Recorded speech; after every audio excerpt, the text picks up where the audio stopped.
Tell me again what point you think the people throwing smashed up gravestones at British police officers are trying to make. Well, they're trying to make the point that, enough. You're about to witness one of the most brutal takedowns you'll ever hear on live radio. James O'Brien doesn't just debate this caller, he systematically exposes the cracks in his arguments until there's nowhere left to hide. A Tommy Robinson supporter calls in, thinking he's armed with talking points from social media. But within minutes, it all begins to collapse. This isn't shouting or name-calling, it's calm, precise questioning, and that's what makes it so devastating. When O'Brien presses him for facts, the caller suddenly realizes he has none, just recycled headlines and half-truths that fall apart under the slightest bit of scrutiny. And that's what makes this exchange so important. It's not just about one man on the phone, it's about how misinformation spreads, how people cling to it, and how easily those talking points unravel when someone actually challenges them with reality. Before we dive into the full story, comment where you're watching from and don't forget to like and subscribe so you don't miss the next one. Start with Aaron, who's in Medway. Aaron, what would you like to say? Hello there. First time calling, so I'm a little bit nervous. Just wish to get my opinion across, really. It's Excellent. just the way you're coming across, really, to be fair. Okay. Like, you keep saying Tommy Robinson is inciting the violence and everything as a matter of fact. Yeah. But if you actually read through all his tweets and everything, he's constantly advocated for no violence, because that undermines everything. He's constantly been saying, everyone stop the violence, because it gives everyone a reason to go against it, kind of. Why did he choose to lie about a Muslim asylum seeker if he's not trying to incite hatred of Muslim asylum seekers? Because that was the news at the time. No, it wasn't. It was. It was sort of all round everywhere on... It was on racist social media accounts. It wasn't anywhere else. And I think Nigel Farage may have contributed very deliberately to the confusion. But you chose, did you, to believe it, despite there being no evidence? I didn't. Why would you do that? At the time, yeah. Why do you think you did that? I don't know, It's social media. I agree that there is a big problem with social media everywhere. And where does Tommy Robinson do most of his work? Speech. Where does he do? It's on X. What? It's on X, social media. So that's where the big problem is? Yeah, but what you're here to tell me he's not part of it? Well, he hasn't told everyone to go out and loot shops and riot. No, but he's told people that 3 little girls were murdered by a Muslim asylum seeker, and lo and behold, people are looting shops and rioting and kicking in the doors of Muslims. You don't think there's any link at all there, Aaron? Yeah, don't get me wrong. I don't think he's right in that, along with a lot of other people. What do you think then? What do you think then? What do I think about what exactly? What do you think about these riots? I think the violence is completely wrong, It undermines everything they're trying to achieve, or the point they're trying to get What's across. The point they're trying to get across? Yeah, the point we're trying to get, they're trying, we're all trying to get across. You said we're then, didn't you? Was that just a slip of the tongue? Yeah, because the mainstream media make people more right-wing, even though it's central. Right. So what's the point? What's the point they're trying to get across? Do you think it's right that we're spending £6 million a day to house illegal immigrants in hotels while our elderly are going to freeze this winter? I think that it's a direct consequence of the Conservative Party's decision to stop processing asylum applications, between 70 to 80% of which will be passed once those applications are processed. And if you go to the Home Office website, you can see how the annual cost has risen from millions to billions as a direct consequence of what they have done, because by creating this crisis, they can whip up the kind of hatreds and prejudices that they thought would help them electorally, but of course they miscalculated on what the Reform UK Limited Party would do. And when you say illegal immigrants, you are wrong, because they can't be here illegally until their application has been processed. And as I've just told you, 70 to 80%. You haven't even got to look in the news. 70 to 80% of the applications prove to be successful. So tell me again what point you think the people throwing smashed up gravestones at British police officers are trying to make. Well, they're trying to make the point that, enough is enough. Sorry, enough what? Too many illegal immigrants, and we stress illegal. Right. So why are they kicking in the doors of legal Muslims, people that were born here. That's what I'm saying. That's completely wrong. Right? That is, you've got idiots in any group. You know, like last night in Birmingham, for example, where you've got Muslims out on the street. You know, you will have wrong people in there that are threatening Sky News presenters. They didn't threaten Sky News presenters. They swore, and therefore I watched it as well. And I'm a professional broadcaster. And if you don't immediately curtail a broadcast which contains swear words, then you'll get an Ofcom complaint upheld. But I talked at 10 o'clock. Yeah, well, slashing a tyre and attacking a police officer, they're not the same thing, are they? And yet I said at 10 o'clock this morning, someone will come on the show today and try to claim that these are somehow equivalent. Let's focus on the point that you think these people are making. They're making the point that there has been too much illegal immigration. Yeah. Okay, and you think that watching police officers get attacked, hotels get set on fire and shops get looted will make the mainstream media go, oh gosh, I think there are some people out there who think there's too much illegal immigration. But they don't know what the words illegal immigration actually mean, but they're certain that there's too much of it. Well, every day we're seeing boats. I mean, I went fishing at Deal the other day, and you can see 3 or 4 boats come over every single day. They're not women and children. They're not fleeing anything. They're fighting middle-aged men. How do you know they're not fleeing with my own anything? eyes. Now, how do you know they're not fleeing anything? Because they're throwing their passports into the water on their way here to claim illegal asylum. That's not how it works. That's what they used to do when they were on air. That's what they used to do when they were on aeroplanes. So how do you work out, Aaron, whether they are bona fide asylum seekers or not? Well, you'd need to go through the proper. At the end of the day, you can't come up on a rubber dinghy. No, answer the question. Answer the question. How do you find out? Well, talk me through what the legal routes are before you go.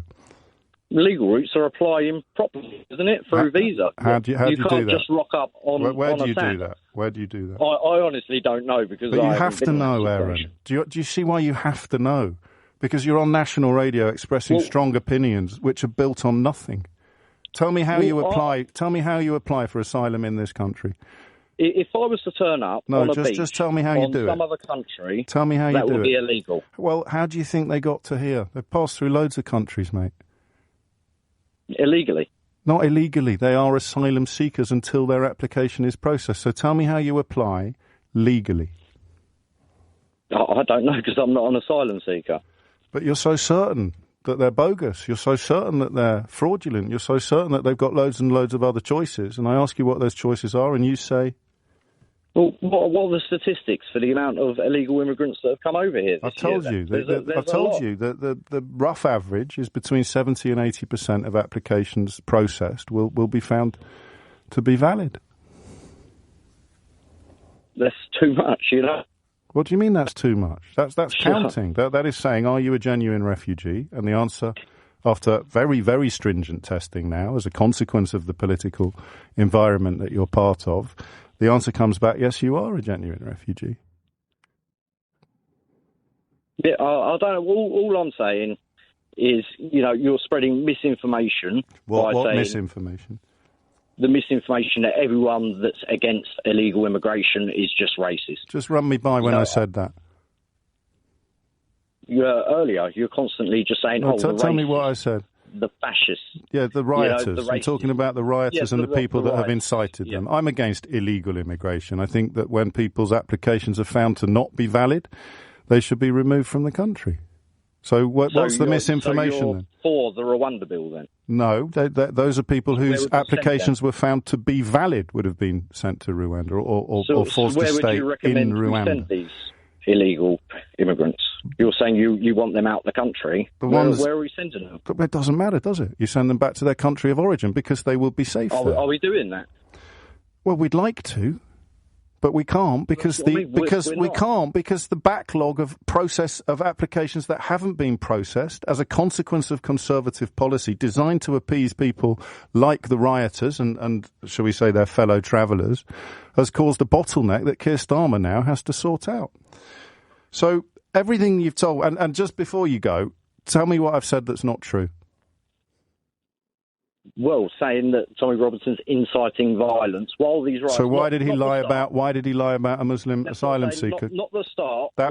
That's how the riots started, Aaron. Based on that racist lie, which he was one of the main architects of. Can I just clarify one thing? Yep. You were wrong about what immigration is. You were wrong about what illegal immigration is. You were wrong about incitement. You were wrong about what Tommy Robinson has and hasn't done. You were wrong about the rioters. You were wrong about my position. You were wrong about misinformation. Every single thing you've said in the last 20 minutes has been utterly unevidenced and wrong. But when we bid each other farewell, in my case, and I'm sure in yours politely, you'll still believe every single thing you believed when you rang me, won't you? Because I see it with my own eyes, you know? Yeah. Like the two-tier policing. Yeah. You know, you can't tell me that doesn't exist and it's a myth. We all see it last night. Right. You know, we all see it. There was thousands, hundreds of Muslims and lots of other How many hotels did they set fire to? Out on the street. How many hotels None, did they but set? They raided pubs. How many hotels did they set fire to? How many shops How many shops did they loot? They raided pubs and took out white people and racially attacked them. You saw this on social media? Yeah. Which you said 15 minutes ago was the biggest problem in spreading lies and misinformation. Well, it's not a lie if it's there in front of you. You know, it's just the media like the tweet about the Muslim asylum seeker killing those 3 little girls. It's not a lie because it was there in front of you. Well, no, because this is a video right there in Birmingham, right. And you can see Sky News was there. I saw that video. They had to retreat. I saw that video. They didn't have to retreat. Did you see the police in that video? Okay. So no hotels set on fire, no shops looted, no police attacked, but it's two-tier policing because the people who are looting shops, the people who are setting fire to hotels, the people who are throwing bricks at the police, they're getting collared, and the people who aren't doing any of those things aren't getting collared. Therefore, there must be two-tier policing. Well, did you see it last night? There wasn't any police on that news report. Well, how can there be two-tier policing if there aren't any police there, Aaron? Love to the family. It's 10:38. Aaron begins the call with the most predictable line of all. This is my first time calling, I'm a little nervous. And right there, the stage is set. Because while he's fumbling to sound polite and hesitant, James O'Brien is already sharpening the knife. The difference between the two is night and day. Aaron is armed with recycled talking points. O'Brien is armed with actual facts. It doesn't take long for the cracks to show. When O'Brien asks a simple question, why Tommy Robinson spread the false claim that a Muslim asylum seeker killed 3 young girls in Southport, Aaron reaches for his first excuse. Oh, that was news at the time, he says. But here's the problem. It wasn't news. It was never reported by credible outlets. It was pure online rumor, circulating in echo chambers that thrive on anger, not evidence. And Aaron had swallowed it whole. That's the beauty of O'Brien's style. He doesn't shout, he doesn't bully. He calmly asks basic questions. How do you apply for asylum in this country? And suddenly, Aaron is cornered. His confidence drains away as fast as a punctured balloon. You can almost hear the silence on the line as he realizes he has no real answers, just vague feelings dressed up as arguments. Then comes the most revealing slip of the entire call. Aaron, trying to justify the riots, lets his tongue get ahead of his brain. He says, the point we're trying to get across. That single word, we, gives the whole game away. He's no longer just a nervous bystander condemning violence. In that moment, he accidentally places himself shoulder to shoulder with the rioters. The mask slips, and O'Brien pounces instantly. And just like that, Aaron isn't just defending Tommy Robinson's falsehoods. He's exposing his own alignment with the very mob he claimed to distance himself from. And then comes the real train wreck. Aaron shifts gears into full tabloid mode, parroting the exact same lines you'd expect from a Daily Mail headline. £6 million a day on hotels while pensioners freeze. It sounds dramatic. It sounds enraging. But the reality, O'Brien calmly dismantles it in seconds. He explains that the so-called crisis isn't some natural disaster. It's the direct result of conservative policy. They deliberately froze the processing of asylum applications, creating a backlog so enormous it forced the government to house people in hotels. In other words, the taps were left running on purpose, and now the same politicians are pointing at the flood and blaming the water. But here's the tragic part. Even as O'Brien lays out the facts in plain English, you can hear Aaron's mind rejecting every word. He's already locked into his conclusion, and nothing is going to shake it. This is what makes the exchange so bleak, yet so telling. O'Brien predicts it perfectly. Aaron will hang up still believing exactly what he believed before he called, even though every point he made was shown to be false. That's the anatomy of conspiracy thinking. It doesn't begin with evidence, it begins with a conclusion: immigrants are the problem, and then scrambles backwards to find anything, no matter how flimsy, to support it. Social media clips, rumors, and cherry-picked anecdotes take the place of real facts. And when those claims collapse under pressure, the goalposts just keep moving. The argument is never really about truth. It's about protecting the belief at all costs. And that's why this call matters. It's not just one man fumbling on the radio. It's a snapshot of how misinformation warps people's thinking. The louder the facts, the tighter the grip on the myth. Until next time, this has been The Whip Line. Thanks for tuning in.